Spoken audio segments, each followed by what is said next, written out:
സങ്കീർത്തനം 101. ഞാൻ ദയയെയും ന്യായത്തെയും കുറിച്ച് പാടും.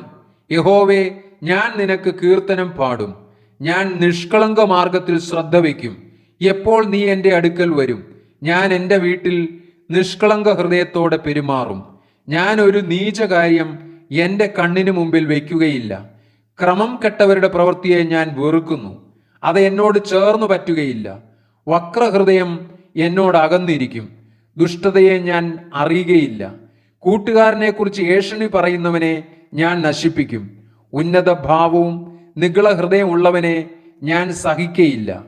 ദേശത്തിലെ വിശ്വസ്തന്മാർ എന്നോടുകൂടെ വസിക്കേണ്ടതിന് എൻ്റെ ദൃഷ്ടി അവരുടെ മേലിരിക്കുന്നു. നിഷ്കളങ്ക മാർഗത്തിൽ നടക്കുന്നവൻ എന്നെ ശുശ്രൂഷിക്കും. വഞ്ചന ചെയ്യുന്നവൻ എൻ്റെ വീട്ടിൽ വസിക്കയില്ല. ഭോഷ്കു പറയുന്നവൻ എൻ്റെ മുമ്പിൽ ഉറച്ചു നിൽക്കയില്ല. യഹോവയുടെ നഗരത്തിൽ നിന്ന് സകല ദുഷ്പ്രവൃത്തിക്കാരെയും ഛേദിച്ചു കളയേണ്ടതിന് ദേശത്തിലെ ദുഷ്ടന്മാരെയൊക്കെയും ഞാൻ രാവിലെ തോറും നശിപ്പിക്കും.